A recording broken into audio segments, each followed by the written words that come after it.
Olá, estamos começando mais um programa Perfil Regional. E no programa de hoje vamos conversar com o pastor Alvim, aqui da cidade de Formiga, ele que é pastor na Igreja Batista Vale das Bênçãos e está fazendo um grande trabalho aqui na cidade de Formiga, trazendo muitas pessoas para a igreja, restaurando vidas. Pastor, muito obrigado pela sua presença aqui no nosso programa. Eu aqui fico honrado por poder estar aqui no seu programa hoje. Pastor, a gente vê muitas pessoas de toda a região vendo o seu programa através da TV e às vezes as pessoas gostam do programa, gostam do pastor, da maneira dele pregar, mas não conhecem o pastor Alvim, né? Quem é o pastor Alvim? De onde veio o pastor Alvim? Bom, eu sou daqui de Formiga mesmo, né? Nasci aqui em Formiga, me criei aqui, estive fora, pastoreei algumas igrejas fora também, pastoreei em Arcos, em Belo Horizonte, em Resende, no Rio de Janeiro, e agora já vai para 15 anos que eu estou aqui na Igreja Batista Vale das Bênçãos aqui em Formiga. Pastor, e como que foi a sua conversão e quando foi? Bom, eu conheci Jesus em 1988, já faz um bom tempo, né? E eu nasci em um lar católico, meus pais eram católicos. Como a maioria das pessoas? Isso, minha família toda, né? Família até tradicional dentro da Igreja Católica. Mas aconteceu um fato interessante dentro de casa. A nossa família estava bem desestruturada nessa época. Muito desestruturada, problemas de ordem conjugal entre meus pais. Eu era solteiro, garoto ainda, morava com eles. Muitos problemas financeiros. E para complicar, dentro da minha casa ainda funcionava uma banca de jogo. Lá para você ver. Pessoas jogando baralho, valendo dinheiro, aquilo o dia inteiro. Quer dizer, minha mãe já não suportava aquilo mais. E como todo bom católico, ela procurou o apoio na religião, na sua fé e tal. Mas ela não conseguiu.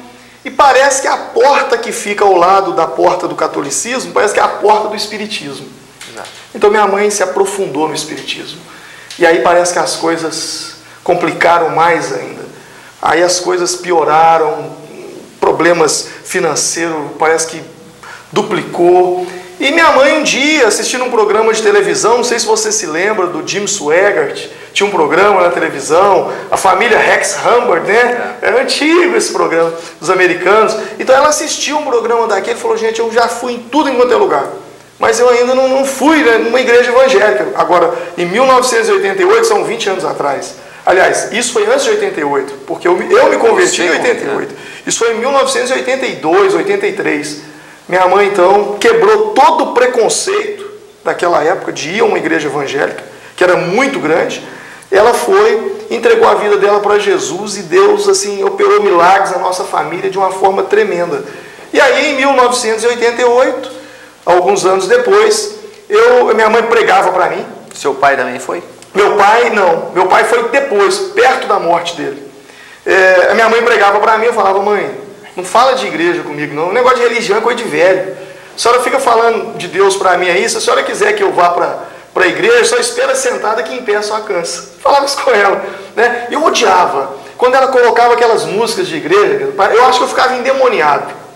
Eu me dava vontade de quebrar aqueles discos, eu não queria ouvir aquilo, mas ela insistindo e pregando, e eu não aceitava a minha mãe pregar. Até que um dia um primo meu pregou o evangelho para mim e me levou para a igreja em 88, quando eu aceitei Jesus e fui batizado.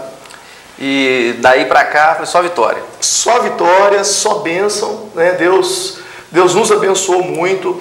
Eu cheguei na igreja e como quem teve uma vida muito entregue ao mundo, a Bíblia diz assim, aonde abundou o pecado, superabundou a graça de Deus. Então eu era um cara totalmente perdido. Eu me lembro um dia que eu fiz uma tatuagem nesse braço, que eu cheguei com essa tatuagem, e as pessoas hoje olham, pastor, eu só tenho tatuagem, né? Mas é da época do velho homem, do mundo, né? Minha mãe quase morreu quando ela me viu com aquela tatuagem.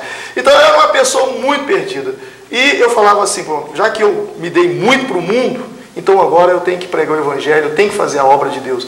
Eu nunca desejei ser um pastor, eu simplesmente desejava ajudar as pessoas, pregar o evangelho de Jesus. Parece que eu dormi um sono e acordei já sendo pastor, já no altar da igreja. E foi muito rápido, né? Virar pastor foi um negócio de Deus mesmo, foi bem rápido. Foram 3 anos depois que eu estava na igreja, aliás, 4 anos depois, 4 anos de convertido, foi aonde eu fui assumir a primeira igreja, né? Até que foi na cidade de Arcos, estive pastoreando lá um tempo, e depois eu fui para Belo Horizonte, depois voltei para o Formiga. Pastor, a gente costuma dizer que Deus não chama os capacitados, Ele capacita os chamados. O senhor já tinha facilidade de falar em público, tinha facilidade de comandar assim? Ou não era nada? Eu era o mais tímido da turma. Dos meus colegas, eu era aquele que ficava lá atrás. Até hoje eu sou muito tímido, né? As pessoas pensam que não, mas eu ainda sou muito tímido.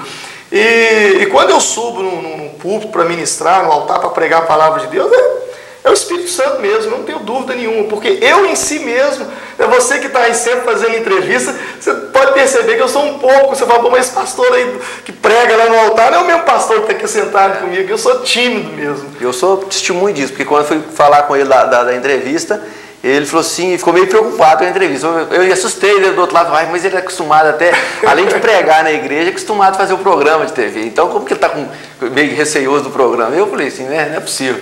Mas realmente eu percebi que o senhor é tímido mesmo. Eu também me considero muito tímido. Pois é, mas essa frase que você falou, ela é muito interessante, né? E eu até costumo dizer o seguinte, que Deus ele não chama os melhores. Eu acho que se Deus chamasse os melhores, com certeza Ele não teria me chamado. Com certeza. Às vezes você que está aí, você pensa assim, né? Eu não sou o melhor, Deus nunca vai ter nada para a minha vida. Eu também nunca fui o melhor, nunca fui. Eu costumo dizer o seguinte, Deus não chama os melhores. Deus chama aqueles que se colocam à disposição. E um dia eu me coloquei à disposição. Falei, Senhor, eis-me aqui. E aí Deus começou a fazer essa revolução, esse reboliço na minha vida. Pastor, como que é o ministério pastoral? Como é que funciona aqui na igreja? Como que é esse sucesso todo que a igreja Vale das Bênçãos Formiga hoje é aqui em Formiga e é uma referência em toda a região? Como que funciona a igreja aqui? Porque as pessoas não conhecem.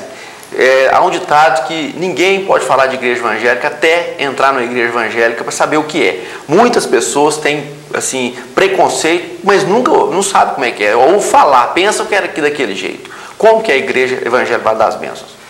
Olha, a Igreja Batista é uma igreja muito democrática, né? Tanto é que dentro da Igreja Batista, a Assembleia é soberana, ou seja, quem manda é o povo. Vou te dar um exemplo. Se eu quero vender um patrimônio da igreja, eu não tenho poderes para isso. Tem que ter uma Assembleia, e a Assembleia, a diretoria primeiro aprova e depois a Assembleia, digamos, sanciona, né? A Assembleia que delibera para que seja vendido. Então, tudo parte do povo. E nós temos, eu sou um dos pastores, sou pastor presidente, mas nós temos mais, acho que 6 pastores, 6 pastores aqui em Formiga, que trabalham comigo. E a nossa igreja é uma igreja na visão celular. É uma igreja em células. O que são células? São grupos de pessoas que se reúnem nas casas para estudar a palavra de Deus e evangelizar também. Esse é o segredo, a estratégia, digamos assim, que o Senhor, que Deus tem nos dado. Hoje nós somos mais de 150 células espalhadas nos 4 cantos da cidade de Formiga. Pastor, e a gente, para quem não sabe, né, célula, pequeno grupo, igreja em casa, tudo uma coisa só.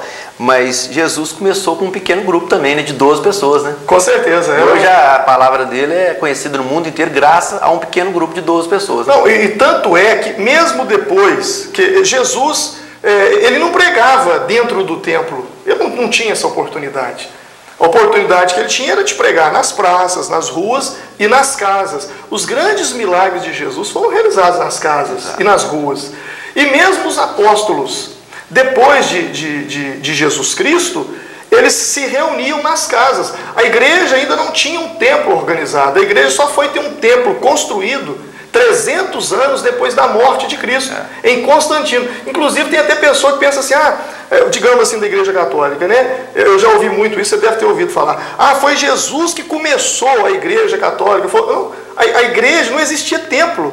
O primeiro templo surgiu 300 anos após a morte de Jesus Cristo, com o imperador Constantino. Então não tem nada a ver uma coisa com a outra.